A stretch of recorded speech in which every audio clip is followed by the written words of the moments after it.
আলাইকুম বন্ধুরা, সবাই কেমন আছেন? আশা করি সবাই অনেক ভালো আছেন। এর আগে আমি মাইক্রোসফট ওয়ার্ড নিয়ে বেসিক একটা টিউটোরিয়াল দিয়েছিলাম, ওটা জাস্ট বেসিক ছিল।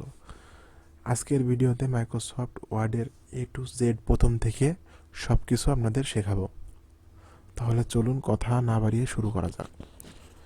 তাহলে প্রথমে আমরা মাইক্রোসফট অফিস ওয়ার্ড অ্যাপ্লিকেশনটি ওপেন করে নিলাম। ওপেন করে নেওয়ার পরে দেখেন আমাদের প্রথমে উপরে একটি বার আছে। মাইক্রোসফট অফিস ওয়ার্ডের উপরে সবার উপরে যে বার আছে, মাইক্রোসফট অফিস ওয়ার্ড না, শুধু যে কোনো প্রোগ্রামে এই উপরের একটা বার, উপরে বারটা থাকে। উপরে যে বারটা আছে এই বারটার নাম হচ্ছে টাইটেল বার। টাইটেল বারের কাজ হচ্ছে তিনটা। আমরা জানি টাইটেল বারের কাজ তিনটা: মিনিমাইজ, ম্যাক্সিমাইজ, ক্লোজ। প্রথমটা মাইনাস চিহ্নের মতো, যেটা একটা মিনিমাইজ, পরেরটা ম্যাক্সিমাইজ, তারপরটা হচ্ছে ক্লোজ।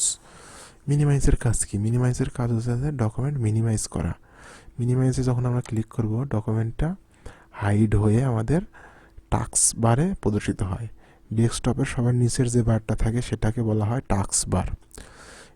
যে কোনো ডকুমেন্ট আমরা মিনিমাইজ যখন করব টাস্ক বারে প্রদর্শিত হবে। দেখেন ডাব্লিউ লেখা আইকন যেটা, সেটা তো আমাদের মাইক্রোসফট অফিস ওয়ার্ডের আইকন। এটাতে ক্লিক করলাম, আবার ওপেন হয়ে গেল। তারপরটা ম্যাক্সিমাইজ। ম্যাক্সিমাইজ হচ্ছে যে ছোটো বড়ো করার জন্য ব্যবহৃত হয়। ক্লোজ করলে ডকুমেন্টটা বন্ধ হয়ে যাবে। তাহলে আমরা শিখলাম কি? Minimize, maximize, close. আচ্ছা, উপরে টাইটেল বারে আরেকটা জিনিস প্রদর্শিত হয়, সেটা হচ্ছে যে আমি যে নামে ডকুমেন্টটা সেভ করব, এই নামটা প্রমাণ দাখিল করে। এই যে প্রমাণ রাশেদুল 111 এই নামে আমাদের ডকুমেন্টটি সেভ করা আছে, এই জন্য এই নামটা দেখায়।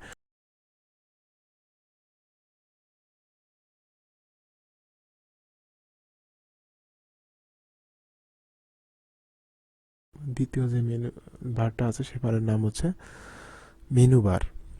মেনু বার গঠিত কয়েকটি মেনুর সমন্বয়ে।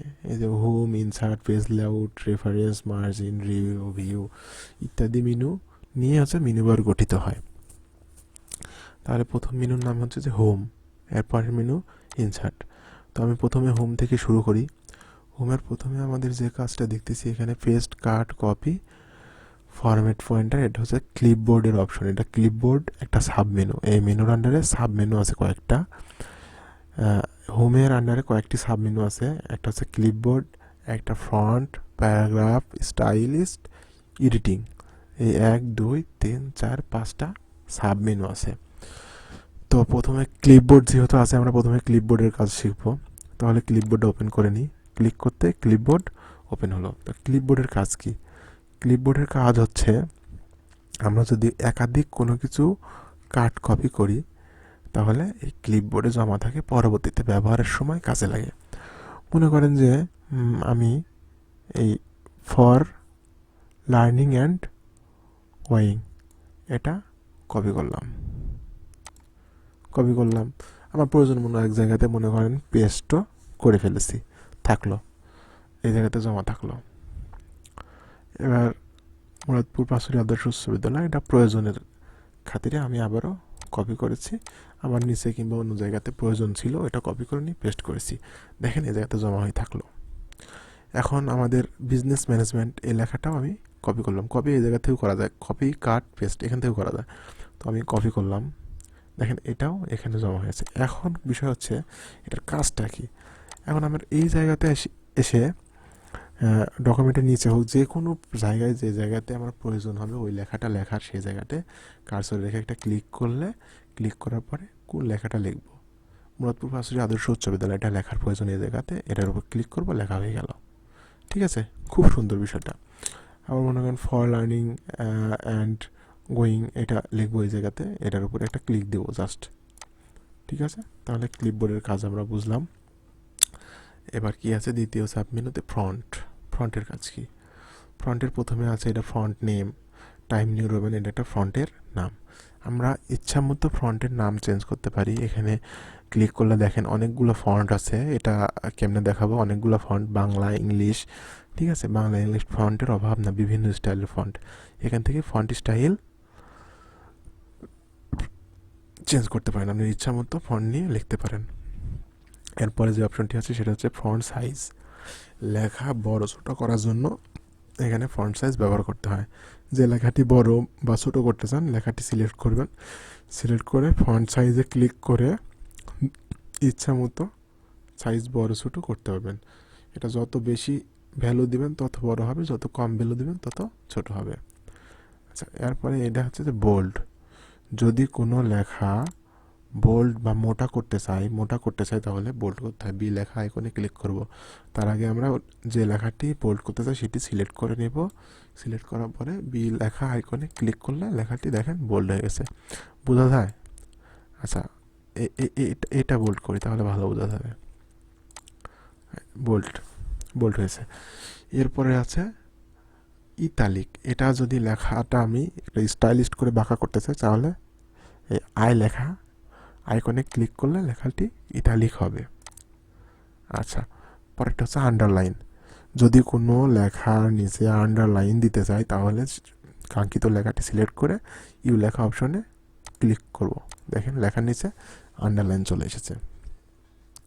তাহলে আন্ডারলাইনটা উঠিয়ে দিই, আন্ডারলাইন উঠিয়ে দিই। কই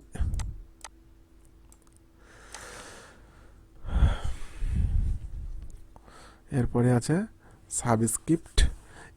এটা জাস্ট এটার কাজ দেখালাম না, এটার কোনো কাজই নাই আমি মনে করি স্টিক থ্রট।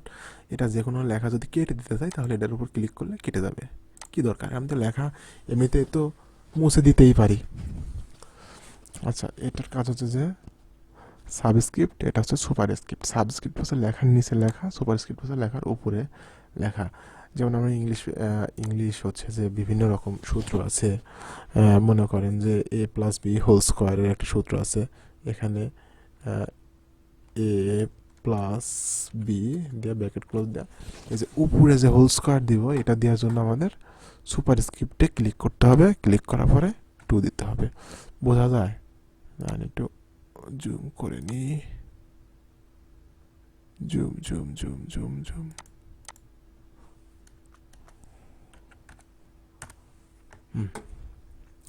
এটা ক্লোজ করে দিলাম। হ্যাঁ, দেখেন এ প্লাস বি হোল স্কোয়ার, এই যে উপরে যে হোল স্কোয়ারটা দেওয়ার জন্য বড় করি বোঝা যাবে। এই যে উপরে হোল স্কোয়ারটা দেওয়ার জন্য আমরা কি করলাম, সুপারস্ক্রিপ্ট ব্যবহার করলাম। সাবস্ক্রিপ্টের কাজ কি? সাবস্ক্রিপ্টেরও কাজ আছে, যারা সায়েন্সের ছাত্র তারা জানেন। আমাদের ওই যে H2SO4 পানির সংকেত, অক্সিজেনের সংকেত কি? তাহলে অক্সিজেনের সংকেত হচ্ছে O2। এই O2টা লিখতে হবে আমাদের সাবস্ক্রিপ্ট দিয়ে নিচে।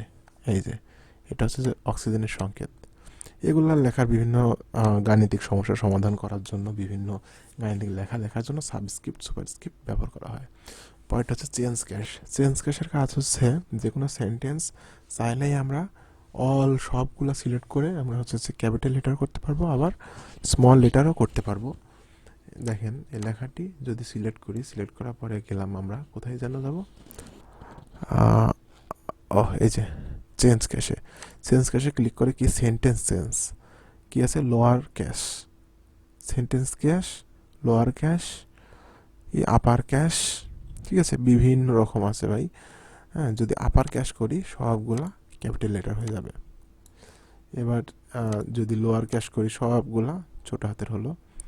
এরপরে কই গেল, সেন্টেন্স ক্যাশ করলে প্রথম অক্ষরটা বড় হাতের হবে, দ্বিতীয়গুলো ছোট হাতের। সেন্টেন্সের মতো করে গামার ফলো রেখে সুন্দর করে সাজিয়ে দেবে। আচ্ছা, এটা হচ্ছে যে এ লেখা যে আইকনটা দেখতে পাচ্ছি, এটা হচ্ছে যে ফন্ট কালার চেঞ্জ করার জন্য, কালার পরিবর্তন করার জন্য ব্যবহার করা হয়। যে কোনো ফন্ট আমরা কালার করতে চাইলে প্রথমে সিলেক্ট করব, সিলেক্ট করে মনে করেন বোল্ড করলাম প্রয়োজনে। এবার এ লেখার সাইডে আইকনে ক্লিক করে যে কালারটি আমি বসাতে চাই ইচ্ছা মতো সেই কালারটি আমরা করতে পারি। হ্যাঁ, এই রেড কালার করলাম, ঠিক আছে, এটা কালার চেঞ্জ করার জন্য। এইটা হচ্ছে কি, যে কোনো লেখা হাইলাইট করার জন্য। যদি আমার কোনো লেখা হাইলাইট করার প্রয়োজন হয়, সেই কোনো সেন্টেন্স হাইলাইট করার প্রয়োজন হয়, সেই সেন্টেন্সটি সিলেক্ট করে এই যে এবি লেখা আইকনে ক্লিক করব। ডাইরেক্ট ক্লিক করলে আমাদের যে কালারটি সিলেক্ট করা আছে এই কালারটি হবে। আর যদি মনে করি অন্য কোনো কালার দিয়ে হাইলাইট করবো তাহলে সাইডে অ্যারোতে ক্লিক করে যে কালার ইচ্ছা এই কালারটা নেবেন, ওই কালারের মতোই হাইলাইট হবে। দেখেন এখন হচ্ছে যে আমি গ্রিন কালার নিয়েছি, এখন গ্রিন কালার হয়ে গেছে।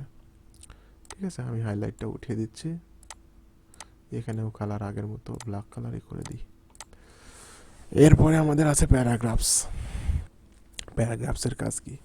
প্যারাগ্রাফসের প্রথমে কি আছে, এটা বুলেটস, এটা হচ্ছে বুলেটস। আচ্ছা, বুলেটসের কাজ কি? যে কোনো লেখা যদি আমরা লিস্ট আকারে লিখতে যাই, 1 নাম্বার 2 নাম্বার 3 নাম্বার বিভিন্ন লিস্ট আকারে লিখতে যাই, তাহলে বুলেটসের ব্যবহার করতে হয়। এটা মনে করেন যে আমার একটা লেখা, এটা আর একটা বিষয়ে কথা বলছি, মানে এটা এক বিষয়ের সেন্টেন্স, দ্বিতীয়টা মনে করেন অন্য একটা বিষয় নিয়ে সেন্টেন্স লিখেছি, এইভাবে লিখছি। এটা পয়েন্ট আকারে যদি আমি দিতে চাই তাহলে সিলেক্ট করে বুলেটসে ক্লিক করব, পয়েন্ট আকারে হয়ে গেল। ক্লিয়ার? আর এই যে বুলেটসের যে পয়েন্টটা, এটার ডিজাইন চেঞ্জ করতে হলে সাইডের অ্যারোতে ক্লিক করে যে ডিজাইন ইচ্ছা নিতে পারি। হ্যাঁ, অনেক ডিজাইন আছে, যে ডিজাইন ইচ্ছা নিতে পারি। এটা গেল হচ্ছে যে বুলেটস। আর এটা হচ্ছে যে নাম্বারিং। এই লেখাটাই যদি আমি নাম্বারিং করে লিখতে চাই, 1 2 3 4 এভাবে নাম্বারিং করতে চাই, তাহলে সিলেক্ট করব, সিলেক্ট করে নাম্বারিংয়ে ক্লিক করব, তাহলে এই যে ABCD হয়েছে। আমি যদি মনে করি 1 2 3 করতে চাই, সাইডের অ্যারোতে ক্লিক করে এখানে দেখেন 1 2 3 4 এভাবে আছে, ABCD এভাবেও আছে, রোমান সংখ্যা দিয়ে আছে, যেভাবে ইচ্ছা সেভাবে লিখতে চাই। এই যে ক্লিয়ার? এটা হচ্ছে কি মাল্টি লেভেল লিস্ট। এটা কেমনি করে?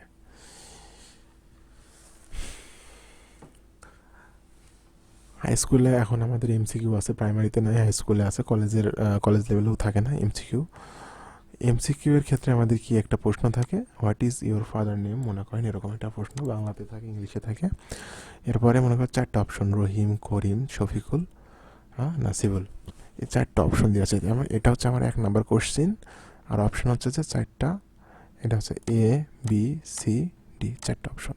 আবার আমার 2 নম্বর কোশ্চেনে এরকম 4টা অপশন থাকবে। এইভাবে যদি করতে হয় তাহলে খুব সহজে যদি করতে চাই ক্লিকে, সেক্ষেত্রে আমার লেখাটা সিলেক্ট করতে হবে। সিলেক্ট করার পরে যে জায়গাতে দিয়েছিলাম আর কি, এই যে মাল্টি লেভেল লিস্টে ক্লিক করব। ক্লিক করার পর এখানে লেভেল আছে বিভিন্ন স্টাইল। এখানে প্রথমে যেটা প্রশ্ন হবে, যেমন 1 2 আকারে হবে, দ্বিতীয়টা ABCD আকারে, এটাতে ক্লিক করলাম। বিষয়টা বুঝাতে পারছি আশা করি। আচ্ছা, এটা কি লাইন স্পেসিং।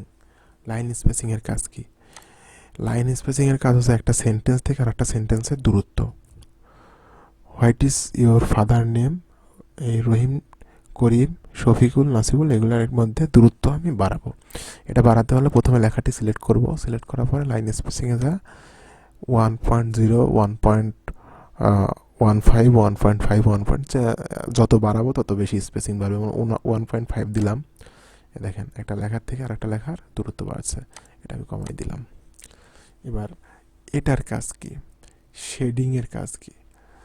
আমরা এর আগে ফন্ট কালার করা দেখলাম এ লেখা আইকনে, আর এটা হচ্ছে যে ফন্টের নিচে কিছুটা হাইলাইটের মতোই আর কি, হাইলাইটের মতোই কাজ করে। লেখা যেরকম হাইলাইট করে এরকম টোটাল এই বিষয়টা এই পর্যন্ত আমি ব্যাকগ্রাউন্ডে অন্য একটা কালার ইউজ করব। সেক্ষেত্রে এই জায়গাতে ক্লিক করে যে কালারটা দিব আমি সেই কালারটাতে ক্লিক করব, এই কালারই হয়ে যাবে। বুঝতে পারছি? এটা গেল শেডিং। হোমের কাজ ও আছে এখানে, ফাইন্ড রিপ্লেস। ফাইন্ড রিপ্লেসের কাজ কি? ফাইন্ড রিপ্লেসের কাজটা দেখিয়ে দিব আপনাদের এখনই। এটাকে এখনই ফাইন্ড মানে হচ্ছে খুঁজে বের করা। আমার এই পুরা ছবির মধ্যে মনে করেন যে ঢাকা লেখাটা আমি খুঁজে পাচ্ছি না। এখন এই ওয়ার্ডটা আমি সার্চ করব, সেই ক্ষেত্রে আমরা ফাইন্ডে ক্লিক করব।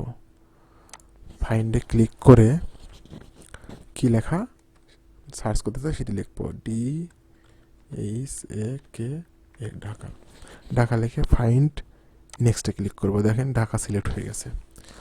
এবার রিপ্লেসের কাজ কি? রিপ্লেসের কাজ হচ্ছে এই যে রিপ্লেস উইথ, যে লেখাটা আমি ফাইন্ড করলাম এই লেখাটা যদি আমি রিপ্লেস করতে চাই, আমার মনে করেন ঢাকা হবে না, ঢাকাটা হবে রাজশাহী কিংবা নাটোর। নাটোরই লিখবো, নাটোর লিখলাম, NATORE আর নাটোর। রিপ্লেস উইথে আমি নাটোর লিখছি। এখন যদি আমি রিপ্লেসে ক্লিক করি তাহলে যে ঢাকাটি সিলেক্ট করেছে সফটওয়্যার যে ঢাকাটি সিলেক্ট করেছে সেটি পরিবর্তন হয়ে নাটোর হয়ে যাবে। আর যদি রিপ্লেস অল করি, আমার পুরো সিভিতে যত জায়গায় ঢাকা লেখা আছে সবগুলাই নাটোর হয়ে যাবে। দেখি রিপ্লেস অল করি, দেখতে পাচ্ছি আমরা নাটোর হয়ে গেছে। নাটোর বোর্ড আসলে নাই, হ্যাঁ, বোর্ড নাটোর। এই ডিপ্লোমা ইন ইঞ্জিনিয়ারিং এটার বোর্ডও নাটোর। যত জায়গায় ঢাকা ছিল সবগুলা নাটোর হয়ে গেছে। এবার পরের যে মেনুটা আছে সেটা হচ্ছে ইনসার্ট। ইনসার্ট মানে হচ্ছে যে সন্নিবেশ করা। হোম মানে তো বাড়ি জানি, সন্নিবেশ করা এটা যে কোনো বিষয় যদি আমি ডকুমেন্টে সন্নিবেশ করতে চাই, অ্যাড করতে চাই, তাহলে আমাদের এটার ব্যবহার করতে হয়, ইনসার্টের ব্যবহার করতে হয়। তাহলে ইনসার্টে প্রথমে কি আছে, কভার পেজ। কভার পেজে বিভিন্ন রকম স্টাইলের পেজ আমি অ্যাড করতে পারবো। এটা সাদা পেজ ছিল, বিভিন্ন রকম স্টাইলের পেজ আছে, আমি এটা কভার করতে পারবো। এই যে বিভিন্ন রকম, এটা দরকার হয় না আসলে। হ্যাঁ, এটা হচ্ছে কভার পেজ। কভার পেজ আসলে কোনো কাজেই লাগে না আমি মনে করি। ঠিক আছে, বিভিন্ন রকম নিয়ে পেজটা কভার করে দেয়।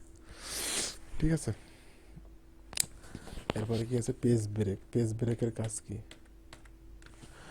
পেজ লিখতে লিখতে যদি একটা পেজ শেষ হয়ে যায়, তাহলে কিন্তু আরেকটা পেজ অটোমেটিক চলে আসবে। আর একটা পেজে যদি অর্ধেকটা লেখার পরে মনে করি বাকি লেখাটা পরের পেজে লিখবো, সেক্ষেত্রে দেখেন এটার পরে কিন্তু আর পেজ নেই। তাহলে কি করব, তাহলে এই শেষের পেজে লেখার সবার শেষে ক্লিক করব। ক্লিক করার পরে পেজ ব্ল্যাঙ্ক পেজে ক্লিক করব। এখানে নিচে একটা পেজ দিয়ে দিচ্ছি, ব্ল্যাঙ্ক পেজ। পেজ ব্রেকের কাজও সেম। একটা পেজের লেখা শেষ হয়ে গেলে নিচের দিকে রেখে পেজ ব্রেকে ক্লিক করলে একটা পেজ ব্ল্যাঙ্ক পেজ আর পেজ ব্রেক দুটার কাজ সেম। আচ্ছা, এবার পরের কাজটা কি, টেবিল। তাহলে টেবিলের কাজ আমরা এখন শিখব। দেখেন আমি সিভিতে এক্সপিরিয়েন্স যোগ করেছি। টেবিল মানে হচ্ছে ছক। আসলে এক্সপিরিয়েন্স যোগ করার জন্য আমি একটা ছক কেটেছি। হ্যাঁ, এটা করতে হলে আমাদের টেবিল অপশনের প্রয়োজন হয়। টেবিলে ক্লিক করলাম, টেবিলে ক্লিক করে ইনসার্ট টেবিল। আচ্ছা, কোন জায়গায় টেবিল নিব এই জায়গায় ক্লিক করব। ঠিক আছে, এবার টেবিলে ক্লিক করলাম, ইনসার্ট টেবিল। এই জায়গাতে number of columns, number of rose, কয়টা কলাম এবং কয়টা রো নিয়ে আমি টেবিলটা তৈরি করব এটা লিখে দিতে হবে। কলাম হচ্ছে এইটা সারি, আর রো হচ্ছে যে এইটা, মানে খাড়াখাড়ি যে দাগটা সেটা হচ্ছে কলাম, আর আড়াআড়ি দাগটি হচ্ছে রো। তাহলে আমরা আবার টেবিলে গেলাম, ইনসার্ট টেবিলে গিয়ে মনে করেন 4টা কলাম নিব, 6টা রো নিব, নেওয়ার পরে ওকে অপশানে ক্লিক করলে টেবিল দিয়ে দিচ্ছে। এবার দেখেন টেবিল আসার সঙ্গে সঙ্গে এই জায়গাতে একটা বার ওপেন হয়েছে। হ্যাঁ, ডিজাইন বার। এখানে বিভিন্ন রকম ডিজাইনের টেবিলটা বিভিন্ন রকম ডিজাইন করতে পারবেন, ইচ্ছা মতো ডিজাইন করতে পারবেন। এবার ডিজাইন করার পরে এখানে একটু যে বর্ডারের কাজ আছে, এখানে টেবিলটা সিলেক্ট করার পরে এই বর্ডারের এই জায়গাতে ক্লিক করে অল বর্ডার যদি নেন তাহলে চারদিকে বর্ডার হবে। হ্যাঁ, এটা অল বর্ডার নিতে হয়। শেডিংয়ের কাজ তো আগে দেখাইছি, সেম কাজ। টেবিলের পিছনের কালারটা চেঞ্জ করার জন্য শেডিং ব্যবহার হয়। আচ্ছা, এটা হচ্ছে যে টেবিলের বর্ডার। এখানে টেবিলের ইচ্ছা মতো বর্ডার দিতে পারবেন। ঠিক আছে, আচ্ছা, এবার গেল ইরেজারে ক্লিক করে যে কোনো একটা যদি টেবিল আমার মোছা লাগে সেক্ষেত্রে ওটার উপর ক্লিক করলে টেবিলটি ইরেজ হয়ে যায়। তাহলে ইরেজারের কাজও দেখাই দিলাম। আবার ইনসার্টে যাই, টেবিলের নিচে ইনসার্ট টেবিলের নিচে ড্র টেবিলের কাজ হচ্ছে যে টেবিল ড্র করা বা টেবিল আঁকানো। ড্র টেবিলে ক্লিক করি, মনে করেন এই জায়গাতে আমার একটা টেবিল আঁকাতে হবে। এই যে টেবিলের ভিতরে টেবিল আঁকানোর জন্য ড্র টেবিল ব্যবহার করা হয়। ঠিক আছে, তাহলে টেবিলের কাজ শেষ হলো। এরপরে আছে পিকচার, ক্লিপ, শেপ, অনেক কাজ আছে এখনো। Word art, text box, symbol, header, footer, page page number, এরপরে পেজ লেআউট আছে। পেজ লেআউটে অনেক কাজ আছে, তো একটা ভিডিওতে এতগুলো কাজ আসলে দেখালে ভিডিওটি অনেক লং হয়ে যায়। এই জন্য আজকের ভিডিওটা এ পর্যন্তই রাখি। সামনে ইনসার্টে পিকচার থেকে শুরু করে ইনসার্টের কাজ, পেজ লেআউটের কাজ A to Z দ্বিতীয় পর্বে আপনাদের শিখিয়ে দেব। ধন্যবাদ সবাইকে ভিডিওটি পুরোপুরি দেখার জন্য।